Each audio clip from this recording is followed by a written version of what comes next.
Hi there, this is the next tutorial number something. I lost count of the tutorials. I don't know what number it is.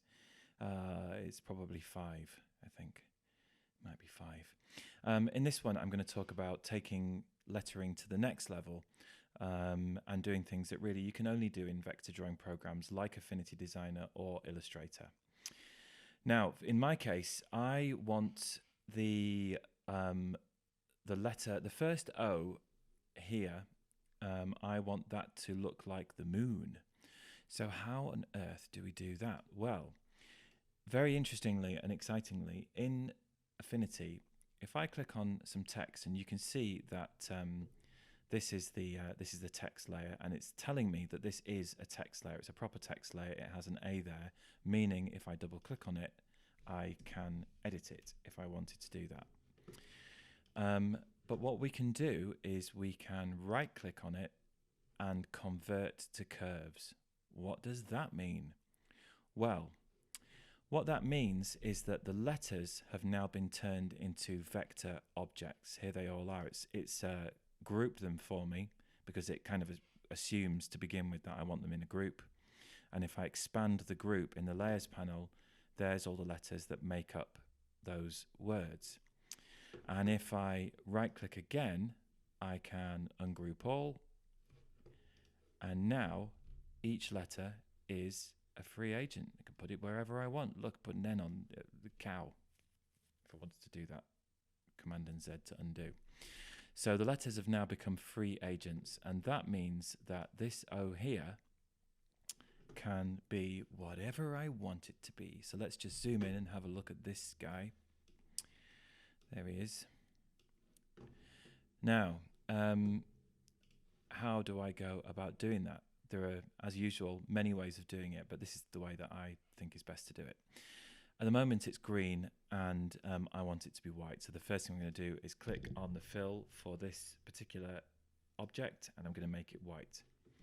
But it has a hole in it, and that's no good, is it? Well, I'm going to go to my pen tool, and I'm going to draw a shape. Doesn't need to be accurate, just needs to cover that hole like that. Join it up.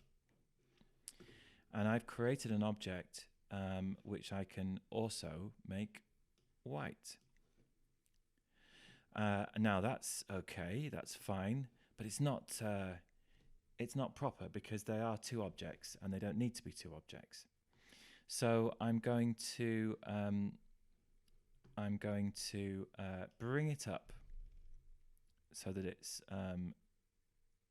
directly on top of the O. So you can see in the layers panel, there's the O behind it, and there's the polygon that I created over the top of it. But if I select both of them by holding down Shift and clicking on the O, they are now both selected. And then I can draw your attention to this set of options up here. This is for adding, subtracting, or dividing vector objects that are overlapping or touching each other.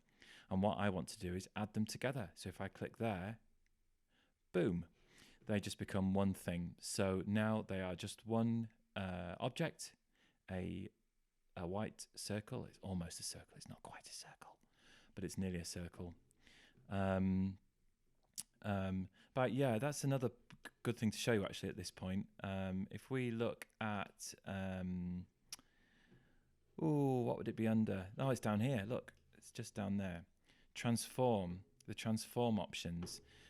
This is selected, and at the moment it's telling me that it has a width of 40.3 millimeters and a height of 39.4 millimeters.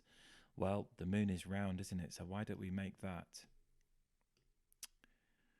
Should we change the width or the height? Let's change the width, actually. And let's make it the same, 39.4.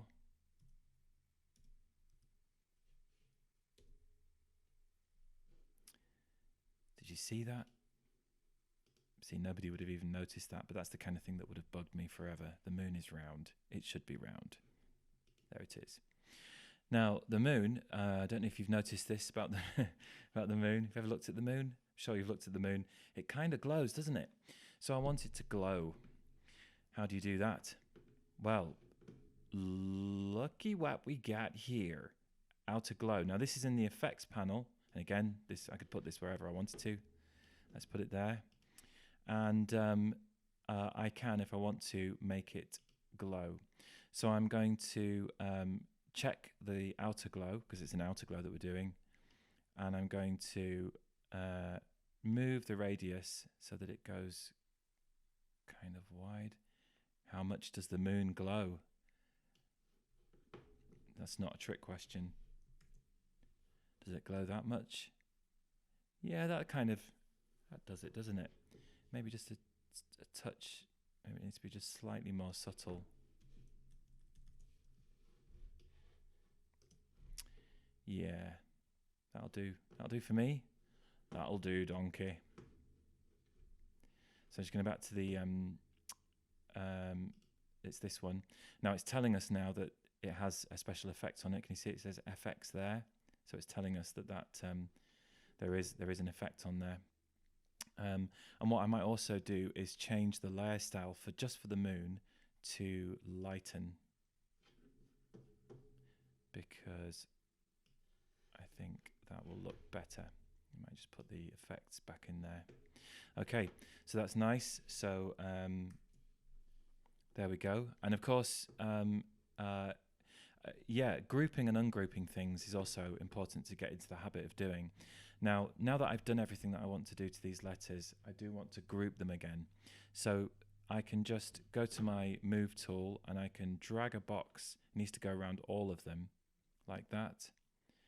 Now, when you do that, it will only select things that you've done your selection around. So not just by touching them, but going actually around them. So they're all selected. So now if I hit Command and G, it will group them together, and they are now a group. In other words, the masthead is now a group. And that needs to go where I want it to be now. So it's roughly there. Might want you could have some kind of debate about whether or not the M should be in front of or behind the cow. There's probably an argument for it to be behind, so I'm going to drag it behind the cow and calf.